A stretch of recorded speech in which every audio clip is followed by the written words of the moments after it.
이삭의 마지막 이삭의 마지막 야곱부터 하겠습니다. 자, 오늘 족장 시대의 야곱, 세 번째 족장 야곱을 합니다. 15페이지에 저희가 보면 심는 것과 거두는 것. 야복강을 건너왔을 때 야곱이 하란을 다 돌아와서 하나님의 사랑과 씨름을 하고 난 다음에 거기서 이스라엘이라 불리고 야복강을 건너왔을 때 자신이 데리고 갔던 무리의 맨 앞에서 에서를 만나게 되죠.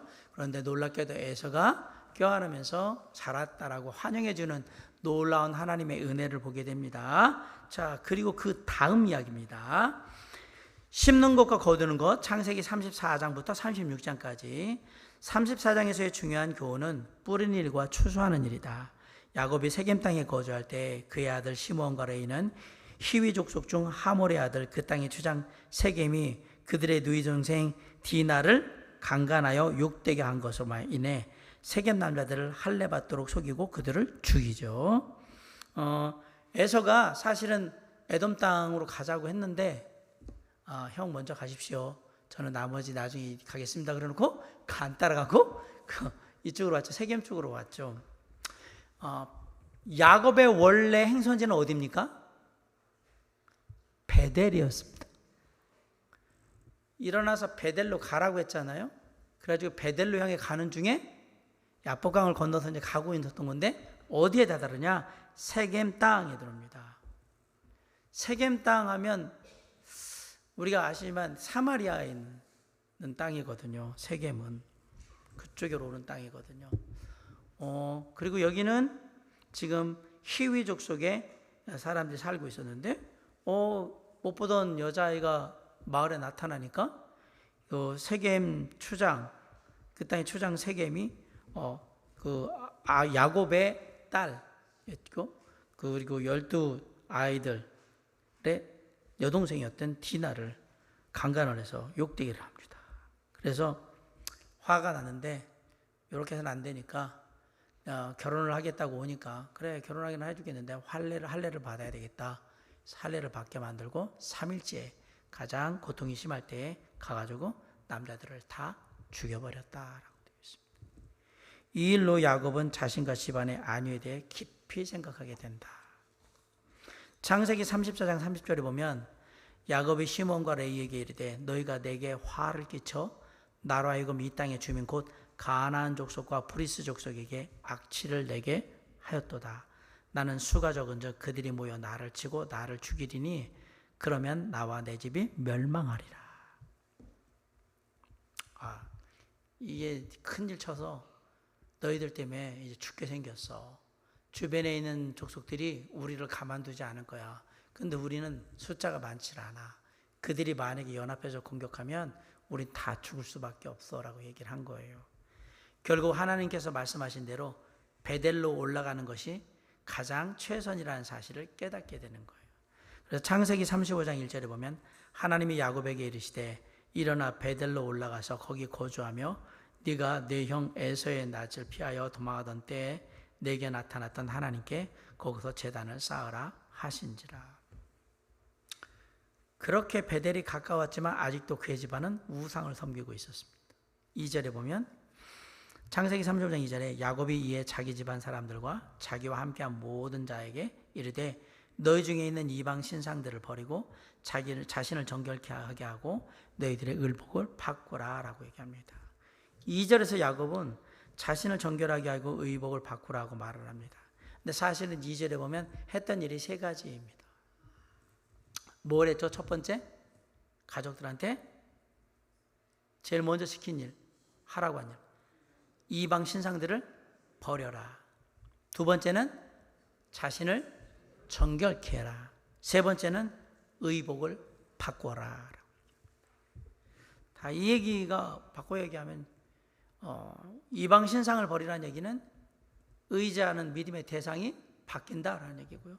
자신을 정결하게 하라는 얘기는 우리가 새로운 마음가짐으로 이제 가야 된다는 얘기고, 의복은 삶의 모습조차도 이제는 바꿔야 된다라는 얘기를 했다라고 제가 말씀드렸죠.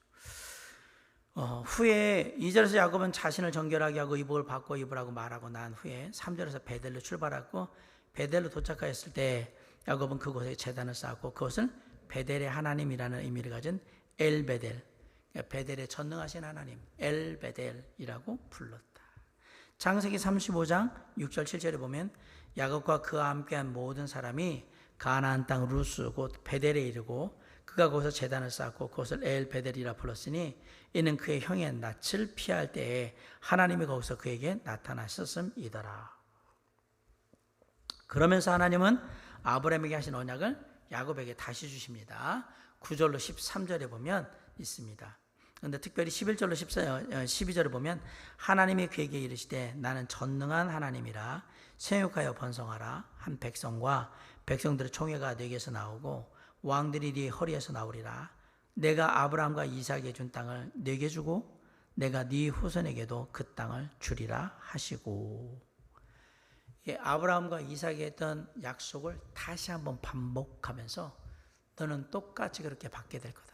그러면 쉽게 말하면 아브라함의 하나님, 이삭의 하나님, 야곱의 하나님은 동일하신 하나님이란 말이에요. 나중에 요셉이 하는 하나님, 아브라함의 하나님, 이삭의 하나님, 야곱의 하나님은 곧 누구의 하나님이 돼요? 요셉의 하나님이 되는 거예요. 자, 그 하나님은 저와 여러분의 하나님이기도 합니다. 하나님은 동일하신 하나님이기 때문에. 야곱이 사랑했던 라헬은 베냐민을 낳고 죽게 된다. 또한 기럇 아르바 헤브론에 살던 이삭이 180세의 죽음에 에서와 야곱이 그를 장사 지내게 됩니다. 그러면서 이제 끝나죠. 애굽에서의 이스라엘, 야곱. 이제 그렇게 하다가 이스라엘로 넘어가죠. 사실 이 이야기 전에 중간에 어떤 이야기들이 있냐면 잘 아시지만 요셉이 팔려가는 얘기가 이제 나오는 거죠.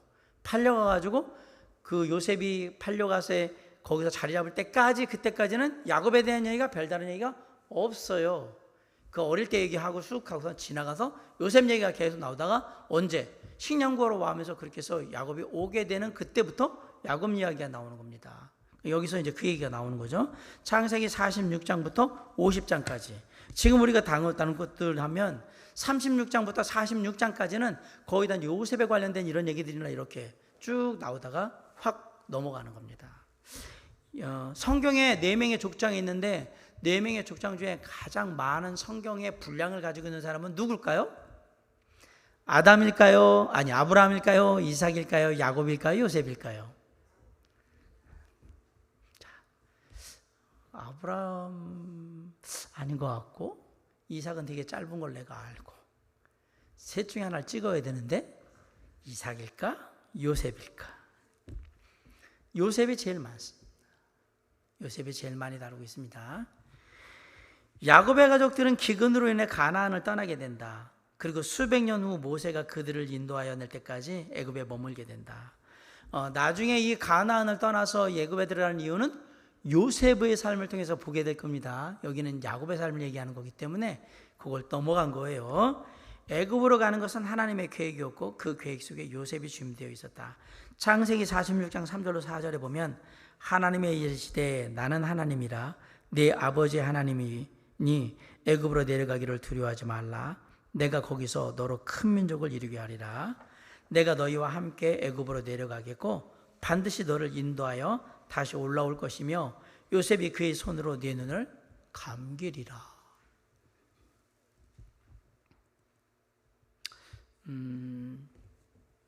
우리가 야곱이 베델로 간 이후의 삶에서도 한 가지 눈여겨볼 게 있어요. 하나님과 말씀을 나누는, 하나님의 말씀을 듣는 장면이 계속 나오고 있어요.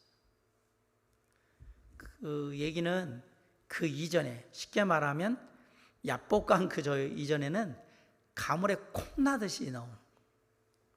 그런데 하란을 떠나서 이제 가나안으로 들어오는 그 상황 속에서는 하나님께서 계속해서 야곱에게 말씀하고 계세요. 왜 그럴까요? 그 이전의 야곱과 이후의 야곱이 다르기 때문에 그렇습니다. 그 이전에도 베델에서 하나님은 야곱에게 말씀하셨어요. 나는 너의 하나님이 될 거라고. 그리고 야곱은 약속했어요. 저의 하나님이 되주시면 제가 11조를 드릴 겁니다 라고 얘기를 했어요.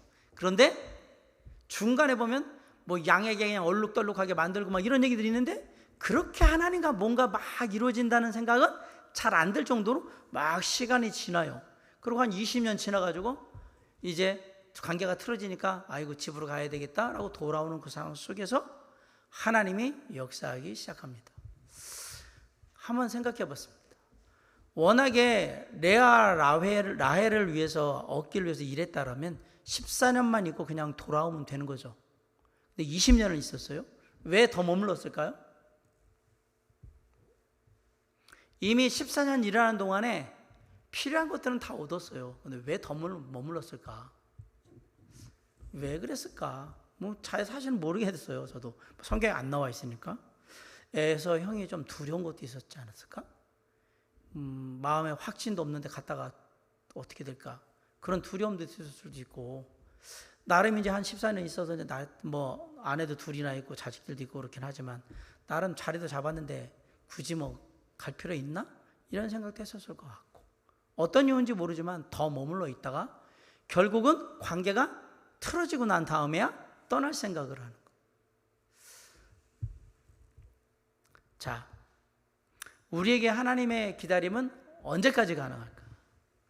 하나님이 때로는 억지로 우리에게 뭔가를 하게 하시지만 때때로는 삶의 흐름 속에서 우리가 이제는 떠나야 되는구나, 이제는 바뀌어야 되는구나, 이제는 내가 뭔가를 해야 되는구나 라는 걸 깨닫게 될 때, 그런 계기가 생길 때 그때까지 참아줄 수도 있는 거거든요. 야곱에게는 그렇게 하신 것 같아요. 그래서 이제는 가야 되겠다 라는 마음을 먹을 때 하나님이 얘기하잖아요. 이제 떠나서 네 아비 집 있는 대로 가라 라고 얘기를 하는 거죠. 그렇게 해서 돌아오게 되는데, 자, 하나님께서 그렇게 역사하실 때 놀랍게도 하나님이 야곱과 함께 하면서 얘기하시는 빈도수가 늘어나고 있다라는 얘기입니다. 그럼 그 이전보다 이 다음에 그런 횟수들이 늘어난다는 얘기는 야곱이 그만큼 하나님에 대해서 의식하고 있다라는 얘기입니다. 그리고 생각하고 있다라는 얘기죠. 그리고 지금 돌아가는 이 입장에서는 가장 두려운 게 누구냐면 에서이거든요. 형이 아마도 나를 잡으면 진짜 잡아 죽일 것 같이 그렇게 할 것 같아요. 살기가 쉽지 않은 그런 상황 속에서 돌아오긴 있긴 한데, 믿음이 완벽한 건 아니지만 하나님께서 돌아가라고 했으니까 가긴 가는데 한편에는 계속 불안해요. 그러니까 야복강을 못 넘어갔던 거거든요. 왜? 알긴 알겠는데 넘어갔다간 죽을 것 같으니까. 그래서 뭐 합니까? 거기서 민기적거리다가 하나님의 사랑과 하나님을 대면해서 거기서 그 시간을 통해서 환도뼈가 탈골이 되면서 이제 돌아가야 되는구나. 그러고 넘어가고, 놀랍게도 그 시간을 통해서 가족들 다 앞에 먼저 죽으라고 보냈다가 자기가 제일 앞으로 가고, 그런 일들을 보였는데 거기서 하나님께서 에서를 변화시키는 놀라운 모습을 보게 됩니다. 그리고 갔는데 베델로 바로 돌아가지 않고 세겜에 가면서 거기서 또 깨닫는 거예요. 하나님이 가라고 하면 빨리빨리 가야 되는데 민기적거리고 여기저기 기웃거렸다가는 일 나는구나. 그렇죠. 세겜은 세상이라고 생각하시면 돼요. 야곱은 알았던 거예요. 여기는 그냥 지나쳐가야 되는 곳이지 머물러서는 안 되는 곳이었는데 머물러 버린 거예요. 또 하나님께서 우리에게 말씀하시는 바가 야곱의 삶을 통해서 있습니다. 지나가라면 지나가야 합니다.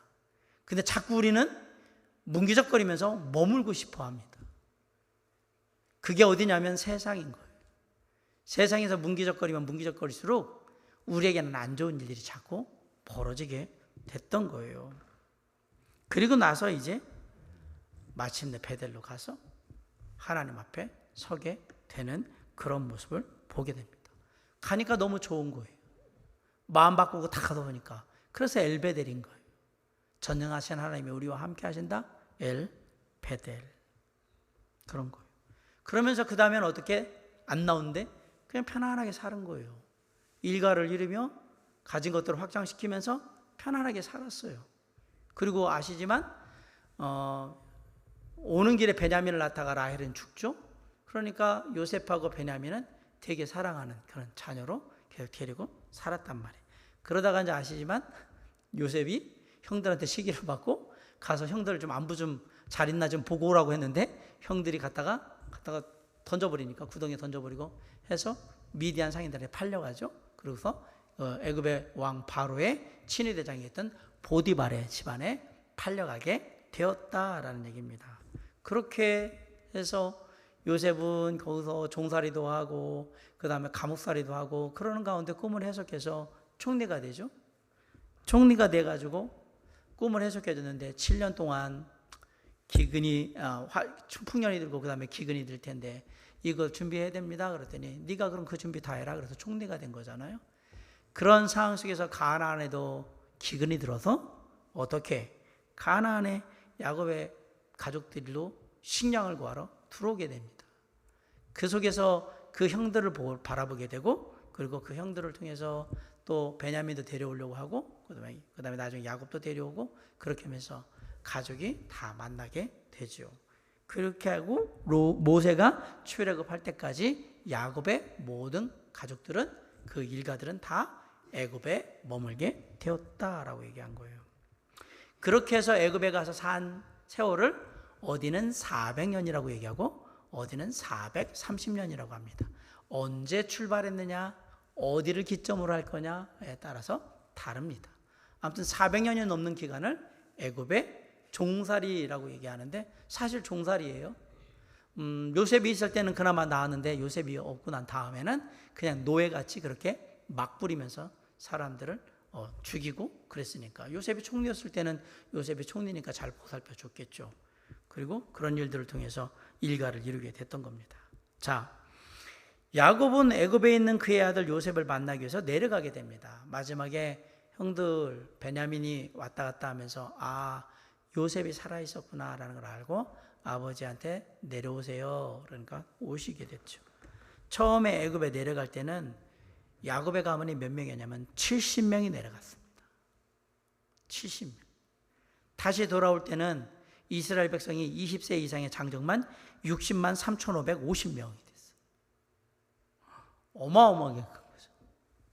70명이 내려가서 60만 명이 돼가지고 돌아왔어요. 당시의 전체 인구는 정확하지는 않지만 추정해 볼 수는 있다. 보통 한국식으로 추정하면 4인 가족으로 해서 대략 250만 명 정도 되었을 거라고 예상이 되는 거예요. 왜? 장정만 60만 명이니까. 4인 가족 그러면 6, 4, 24 그러면 거의 한 250만 명 정도 됐을 거다라는 게. 그리고 나중에 야곱은 12아들들을 다 축복해주고 각자에게 미래를 예언해 줍니다. 야곱은 애굽에서 죽었습니다. 애굽에서 죽었는데 뭐라고 얘기하냐면 요셉이 그의 손으로 네 눈을 감기리라. 그리고 나중에 돌아올 때 야곱의 그 모든 걸 가지고 다시 돌아오게 되거든요. 하나님의 예언대로 가나안으로 되돌아와서 그의 조상 아브라함이 있는 막벨라굴에 장사 지내게 되었다라고 합니다. 그렇게 보면 뒤에 노년의 생각은 그렇게 해서 마무리가 되는데 애굽의 왕 바로를 만났을 때 야곱이 자신의 살아온 인생이 참 제가 스펙타클하게 살아왔어요. 이렇게 거친 인생을 살아왔습니다. 라고 얘기하잖아요. 그 말 한마디에 자신이 어떤 인생 가운데 하나님과 함께 했는지를 다 알려주고 있거든요. 사실 파란만장한 인생이죠. 집을 쫓겨나가지고 도망가가지고 목숨을 보존하고 어머니도 못 보고 그러면 또 외삼촌 라반한테 사기나 당하고 그래가지고 또 아내를 둘씩이나 두고 거기서 그냥 그런 나름대로 또 잘 일가를 이루고 있는데 또 외삼촌하고 부딪히고 많은 분들한테 뭐 가족을 믿는 분들한테 이런 말하면 죄송하지만 가족이라고 믿을 수 있는 건 아니에요. 리브가는 야곱에게 외삼촌이 있는 대로 가라고 했지만 결국 외삼촌 라반은 사실은 야곱을 부려먹기만 했거든. 조카인데. 우리가 볼 때 항상 하는 얘기가 사람은 믿음의 대상이 아니라 그냥 사랑해야 될 대상이에요. 믿으면 자꾸 발등을 찍거든. 그래서 사랑한다는 마음으로 가면 덜한데 믿는다라는 마음으로 가면 참 어려운 거예요. 그러니까 자꾸 그런 관계가 깨지면 사실 야곱과 라반이 깨진 이유는 돈 때문입니다. 짐승이 다 돈이잖아요, 이게. 돈 때문에 깨진 거예요, 돈 때문에. 지금 현대말로 하면 돈 문제 때문에 서로 갈라선 거예요. 양이 아니라 이렇게 돈이란 말이에요. 돈. 그러니까 사람과의 관계에 있어서 가족의 관계를 깨는 것이 돈이 될 수 있겠구나라는 걸 우리가 금방 알 수 있어요. 이게 아무튼 그렇게 해서 오게 되고, 그런 상황 속에서 또 형한테 또 죽임 당할까 봐 걱정하고, 또 그렇게 오면서 빨리빨리 또 베델로 와야 되는데 안 오고 세겜 갔다가 딸내미 또 그런 일 당하고, 그리고 그러다가 나중에 말년에 요셉이 짐승한테 물려서 죽었어요 라고 아들내미들이 다 또 입 맞춰가지고 사기나 치고. 야곱의 인생은 진짜 속임수의 그냥 연속이에요. 자기가 속인 것, 사람은 무엇이든지 심는 대로 거둡니다. 외삼촌한테 속고 아들내미들한테 속고 자식들한테 속는 거는 더 치명적이죠. 평생을 요셉 만나기 전에는 죽은 줄 알았는데 살아있고, 이게 자식이 할 짓이 아니죠. 그런 게 보면 참 성경은 이게 하나님 쓰신 게 맞을까라는 생각이 들 만큼 너무 적나라해요. 예. 자식이 부모 속이는 일이 성경에 이미 있어요. 이게 뭐 새삼스러운 일도 아니라는 얘기를 아는 거예요. 왜? 이미 야곱부터가 속였으니까 아버지를 속이잖아요. 아버지를 속였는데 뭐 딸은 뭐 저긴 못 이겠습니까? 다 똑같은 일이고 그러죠. 그런 가운데 살아왔던 야곱이 말년에는 그래도 마무리는 요셉과 행복하게 살았더래요. 이렇게 될 수 있었던 이유가 뭘까? 야곱의 삶의 방향을 바꿨기 때문에 그래요. 누구에게로? 하나님에게로. 그래서 끝이 좋았던 겁니다. 야곱. 자, 야곱을 통해서 배울 수 있는 교훈은 뭡니까? 속이는 자, 간사한 자는 결코 보상을 받지 못한다. 심은 대로 거둔다. 야곱은 자신이 속인 대로 자신도 속임을 당했다. 이건 불변의 법칙이에요. 심는 대로 거두는 거. 뭐 나는 안 그랬는데 다 소용없어요. 그냥 내가 한 대로 다 거두게 되어 있어.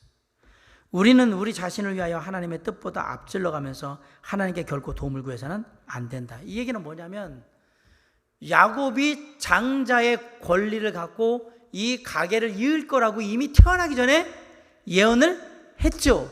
거기에 인간적인 방법을 쓸 이유는 없었단 말이에요. 인간적으로 머리 굴리지 말아란 말. 하나님의 뜻이 정해지면 그건 굴린다고 되는 문제가 아닌 거예요. 그래서 우리는 항상 하나님의 뜻이 무엇인가만 중요하게 생각하면 돼요. 그 뜻대로 될 거니까.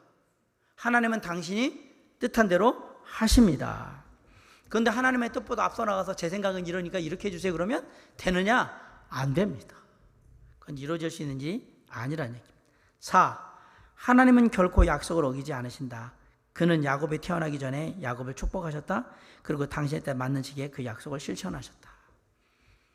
큰 자가 작은 자를 섬기라고 한다고 했을 때 분명히 하나님은 약속하셨고요. 그렇게 모든 걸 이끌어 가셨어요. 야곱이 그렇게 안 삶에도 불구하고 하나님은 계속 그 방향으로 이끌어 가셔서 야곱이 그렇게 가도록 그냥 만들어 주시는 거. 사실은. 그 하나님의 것들이. 그러나 거기에 하나님께서 막 무작위로 강제적으로 하시거나 이런 것들은 없어요. 이렇게 좀 하면 좋겠지 하는 그런 흐름들을 만들어 주시고, 그러면서 늦었지만 좀 시간이 더디긴 하지만 야곱은 서서히 하나님의 계획 가운데로 삶의 방향을 틀어서 오게 됩니다. 그러면서 고백하는 거죠. 하나님 안에서 저의 인생은 참 거칠고 험난한 인생을 살았습니다 라고 얘기하는 거예요. 그럼 거꾸로 얘기할 때 네가 처음부터 하나님의 말씀과 그 하나님의 뜻에 순종했다면 그런 삶은 안 살았겠지. 거꾸로 얘기했을 때 야곱이 그 자신의 삶이 거칠고 험난한 삶을 살았다라는 얘기는 바꿔 얘기하면 제가 하나님께서 저에게 뜻이 있음을 잘 알매도 불구하고 그 뜻대로 살지 못했습니다라는 고백과 똑같은 고백이에요. 베델의 하나님이나 엘베델의 하나님은 똑같은 하나님이십니다. 하나님은 아무것도 바뀐 거 없어요. 야곱만 제 멋대로 막 이러면서 그냥 나름대로 막 이렇게 또 온 거지. 베델의 하나님과 엘베델의 하나님은 똑같은 하나님이란 말이에요. 결국 하나님의 뜻은 바뀌지 않는다. 우리가 그래서 하나님의 뜻을 빨리 알고 그 뜻에 맞게 가는 것이 좋다.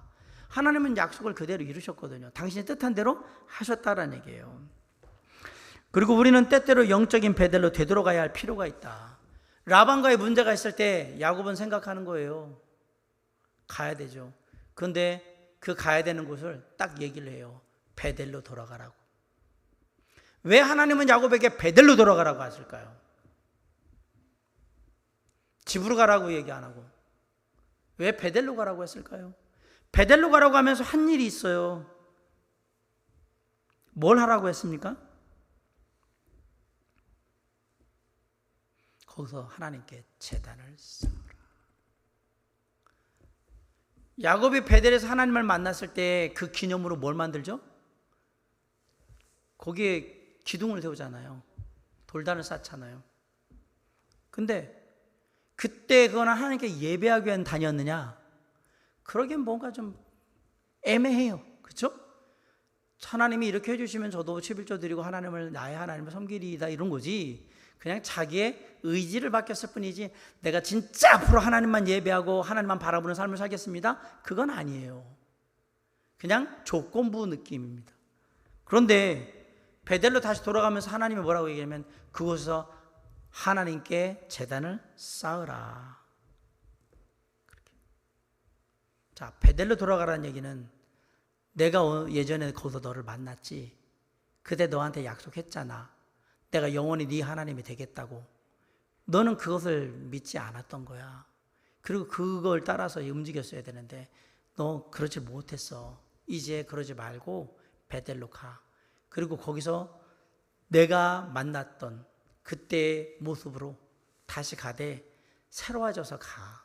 그리고 나를 예배해. 라고 하는 내가 모든 걸 책임지고 너를 이끌 거다. 그게 거기 가서 하나님께 거기서 제단을 쌓아라. 그러면서 얘기해요. 네가 네 형 에서의 낯을 피하여 도망하던 때에 네게 나타났던 하나님께 거기서 제단을 쌓아라. 그 하나님이 어떤 하나님이에요? 함께 하시는 하나님이에요. 베델의 하나님은 함께 하시는 하나님이에요. 베델의 하나님. 엘베델의 하나님은 그 함께 하시는 하나님이 마침내 나로 모든 것을 이루게 하시는 하나님인 거예요. 그걸 기억하라고 가라고 한 거예요. 반복해서.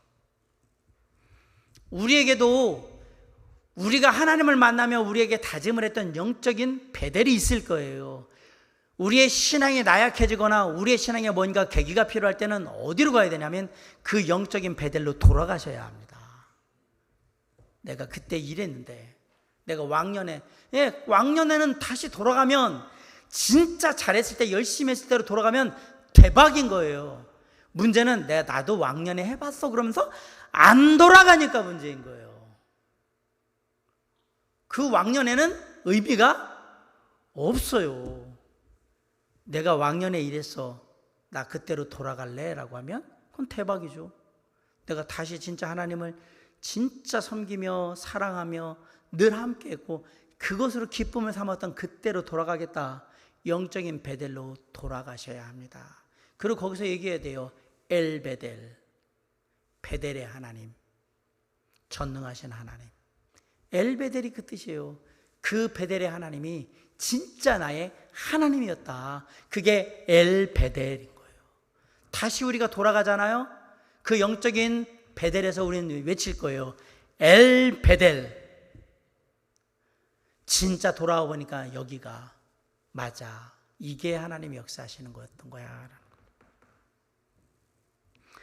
하나님이 이스라엘을 위한 완전한 계획을 가지고 계신 것처럼 우리를 위해서도 완전한 계획을 가시고 야곱, 이스라엘을 위해서 이스라엘 백성들에서 완벽한 계획을 갖고 계시잖아요. 우리를 향해서도 동일하신 하나님인 거예요.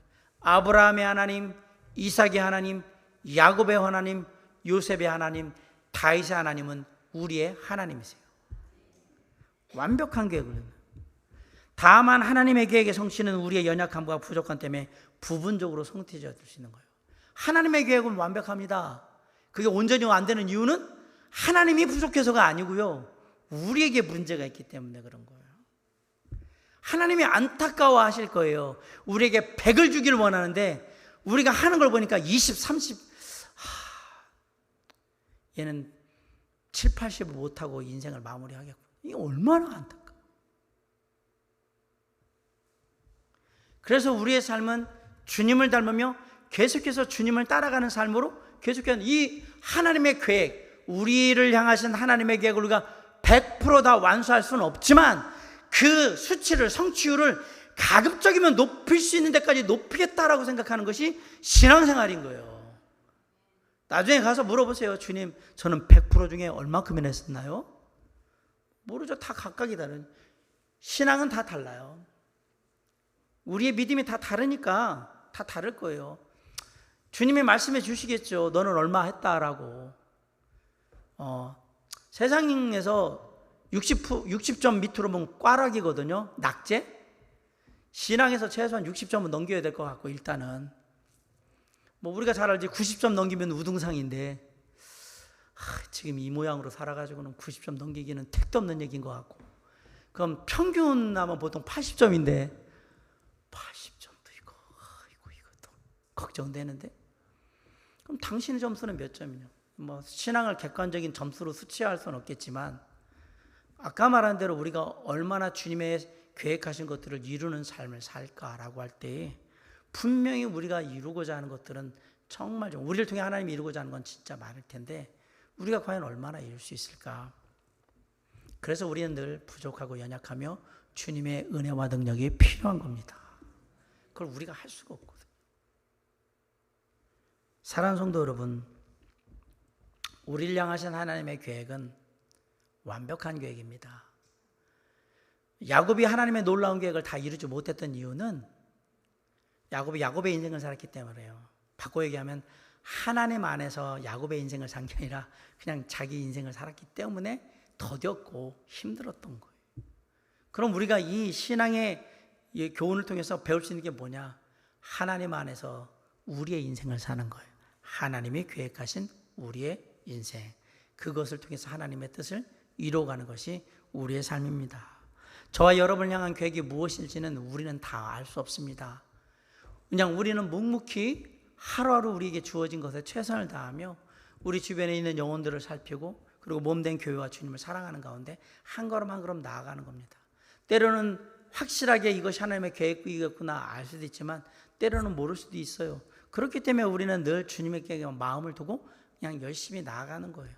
그 가운데 어떤 것들은 생각지도 못한 것들이 이루어지기도 하고요.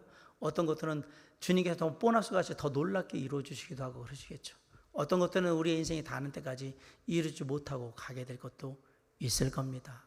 그러나 그것으로 인하여서 지금부터 걱정하거나 근심하기보다는 차라리 한 발 더 나아가겠다는 마음으로 내가 더 하나라도 이루리라, 주님의 뜻을 이루리라는 마음으로 차라리 걷는 게 더 낫지 않을까 생각해 보면서 오늘 이 야곱을 통해서 우리가 배웠던 이 인생의 교훈들이 우리의 삶의 교훈으로 우리의 삶을 살아가는 데 좋은 지침으로 다시 한번 적용될 수 있는 귀한 이 저녁이 될 수 있기를 주님의 이름으로 간절히 축원합니다. 기도하겠습니다. 사랑과 은혜 풍성하신 아버지 하나님, 시간 기도합니다. 정말 지난한 인생을 살았다고 고백했던 야곱의 삶을 바라보면서 하나님께서 한 인생을 어떻게 이끄시는가 또한 우리가 깨닫게 됩니다. 그 가운데 우리가 주님의 뜻을 온전히 빨리 발견할 수만 있다면 삶의 시행착오를 덜 하면 가운데 더 많은 주님의 뜻을 이룰 텐데 내 것을 찾고 내 뜻을 이루고자 한다면 많은 것들이 어그러지고 더 많은 시간이 걸리게 될 겁니다. 주님, 늘 영적으로 깨어있게 하시고 주님 안에 있게 하시며 주님의 길을 가게 하여 주시옵소서. 그러므로 주님을 영광되이 정말 좇는 하나님의 자녀들 그리고 하나님의 백성들 되게 해 주시옵소서.